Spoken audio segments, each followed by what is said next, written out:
little bit about how I'm starting some of my seeds this year. This is an egg carton, obviously, and those are the types of basil that I put in this egg carton in the potting soil 2 days ago. So 2 days ago, I sprinkled seeds in each of these cells, like lots of seeds. Let's see if we can see this. Okay, see right here, this is a basil seed and its little root. There's probably more over here. There's one. There's a whole bunch of them if you look real close, which is difficult to do on camera. But I'm just taking them out and transferring them into these cell packs. So this one, I just pick it up like that, move it over here. I should have had a hole already poked in the dirt, and I'm just going to gently set it there. I'd normally use a toothpick, but I forgot my toothpick, so we have a screw. So I'll just keep doing that and then get nice full trays. This is also how I've done my peppers up here. I started the seeds in the egg cartons, so I've got a stack of egg cartons here. These were all pepper seedlings, and whenever I check them once a day, every day. Whenever they pop up, I fill them in these trays. That way I'm going to end up with nice full trays of all germinated seedlings, and it also allows me to control the germination environment easier than I can control in this greenhouse. Another nice thing about this method of starting seeds is that you don't have to thin seedlings. And I don't know about you, most people are just heartless and they cut off the weaker of the two seedlings in each cell, whatever, that waste seeds, and that it's me. I'm not killing my baby plants.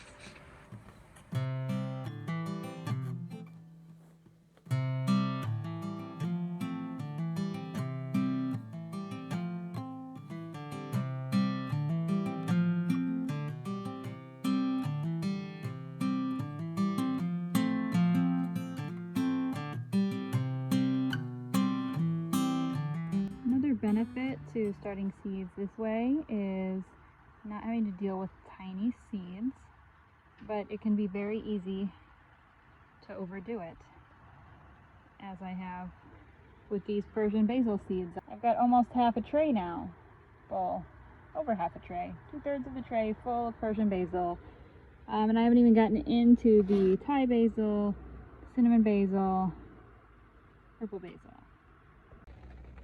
Okay, I've got my little lemon basil seedlings tucked in, 1 per cell, in 24 cells in this tray. I could keep going because I have plenty more lemon basil seedlings, but I'm going to stop with them because I only need not 24. I don't even know how many I need, but definitely not that many. The lemon basil is one of the basils we are going to be using for our herb salts.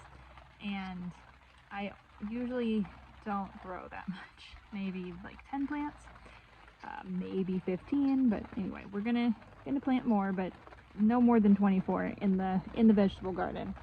So what I'm gonna do is, the other varieties I have in here are, I have just some regular basil and some red Freddy basil, and I have lime in there too, but the lime has not come up yet. My germination on the lime has been crap the last 2 years.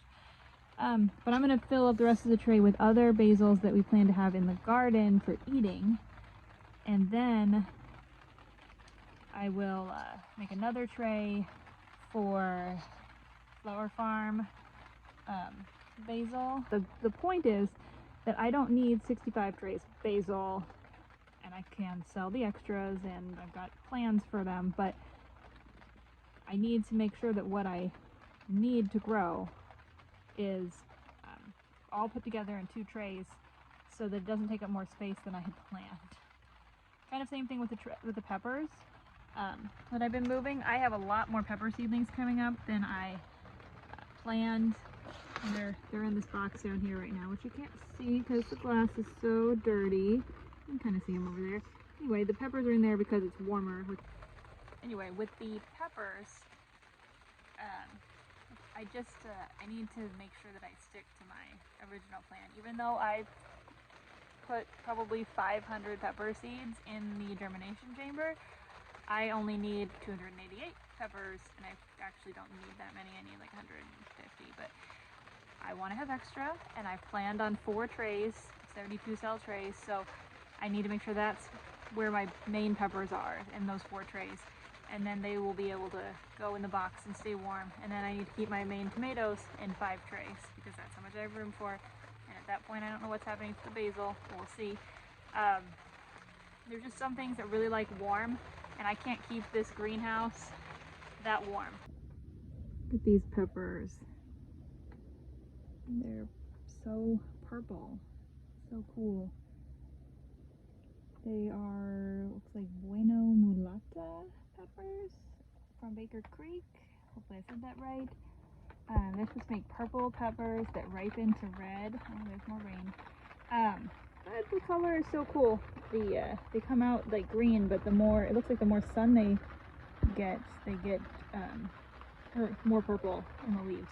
I've got some more of those coming up over here. There's one right there and one right there. So I'm just going to add those to my tray and let them get some sun. So I just got these peppers, which you can see they're just sitting on the surface because I'm about to plant them in these cells.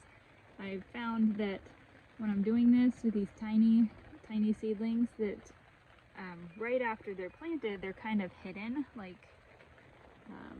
these guys. Like you can see there's one there, but just barely, and you can barely see there's one there and there. And I keep trying to put more than one in a cell because I just can't remember what I'm doing long enough to get them done. So that's why I took this whole row of cells. These are hot big Thai chili peppers, and I just laid the little seedlings out, and now I'm going to poke them into the dirt with my little toothpick.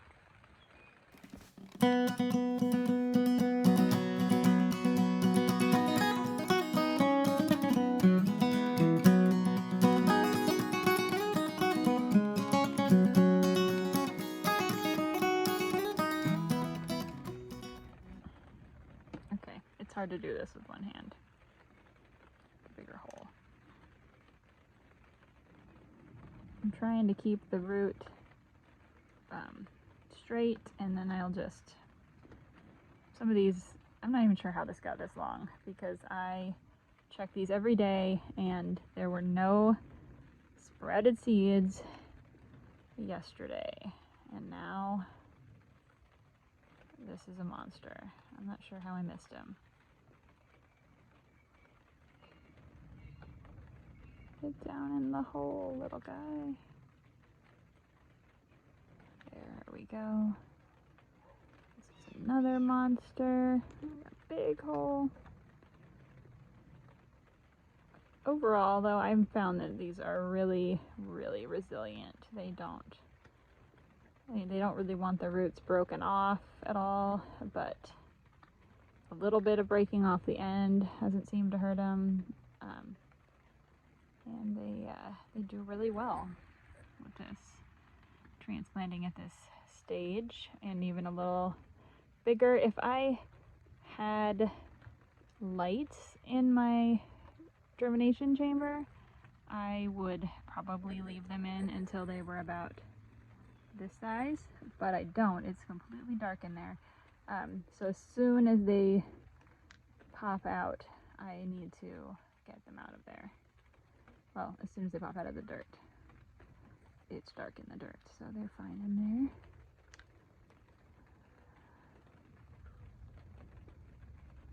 Hope you guys appreciate me doing this with one hand so you can see what I'm doing.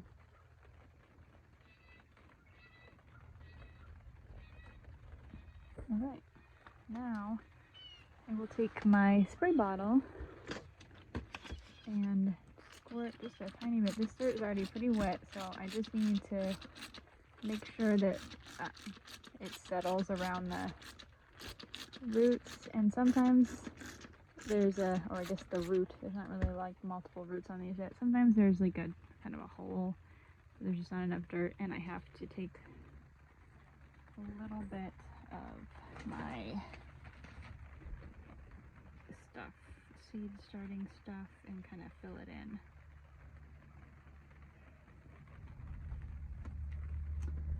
So that'll look a little funny for a bit, but then it will moisten and not look that weird. Okay, so we're in our farm store office mess of a building. And now we're going to look at this unit that I'm using for my germination chamber. It, as far as I know, is a culture incubator originally. See, it has this information, and those are the adjustments. So it's kind of a guessing game, trying to you turn it on and then you adjust those knobs to figure out the temperature. I've got it set to be in the 80 to 85 degree range for these seeds because I have peppers and basil and a few other things in here. So each of these is full of seeds, dirt and seeds. You could use wet paper towels or something else. This one, I just put that one in yesterday, so it's probably not going to have any. Anyway, I'm going to take them all out now, check for seedlings, and then I'll have to start transplanting. I have a jar of water at the bottom that has gone down significantly. The heat comes from the bottom, and then this wire right here is my thermometer, so I can track the temperature in there and make sure I've got it where I want it. This is the thermometer, so the high is 80 in there right now. It was 86. The low was 66, and that was when I had it open yesterday. And it's 56 here in this building. Okay. Yeah, I'm going to go ahead and say, too, if you're using egg cartons, this kind is actually better than these plastic ones that you would think, I don't know, they're clear on top. But these have a gap around the edges, and you can see how fast the soil is drying out in there, even with the humid environment, just because there's air getting into the egg carton. These also work really well. These are lunch meat containers with a lid, but you can't do multiple varieties in them like you can in an egg carton, where you can, tell what's what based on the cells. So when I check these every day, one of the things I do is mist them with this sport bottle when they look like they might be drying out. Usually they don't actually look visibly dry like that. This is ghost peppers, Thai chilies, and jalapenos. You can see there is a jalapeno baby right there, and a ghost pepper baby on this side, and right here. These spicy peppers, for me at least, have germinated a little bit slower than the bells and the sweet peppers, but looks like they're getting moving. There's another one right up here. Okay, now I'm back out in the greenhouse. I just laid all these out that I brought out that have seedlings in them, tiny seedlings. And I've got them kind of in the indirect light. This one needs to be more. So I don't just like fry them immediately with going from darkness to light, but you can see these little babies. They're pretty yellow. Anyway, but I'll just let them sit in here like this for a little while I go do some other stuff, and then I'll start moving them to trays like these. Okay, I just finished pulling all these little seedlings out and laying them out on the dirt. I need to shove them in the dirt real quick here, but I just wanted to mention again how much I love this seed starting method. I'm just really enjoying throwing the seeds in all random. I'm trying to count some of them if I don't have a lot or if I really don't need a lot. But most things I can just throw the seeds into either the egg cartons or those little lunch meat containers, throw them in the germination chamber, and then a few days later I'm filling up trays. And I really prefer that to putting tiny seeds in individual cells and then having empty cells in my trays. It's much more efficient than starting seeds in the trays. One more thing about this seed starting method, I tried to do some things in trays and some things like this in the germination chamber, and I was getting really behind I pretty much decided it's better to do everything this way so that I spend my time, I throw the seeds into the little containers, which is really fast, label them, stick them in there, check them once a day, and whatever is ready, that's what I plant. If I try to plant what's ready and also seed other trays, I get really behind on my seeding, and so I pretty well decided I'm not seeding anything else. I'm just going to transplant these little tiny seedlings.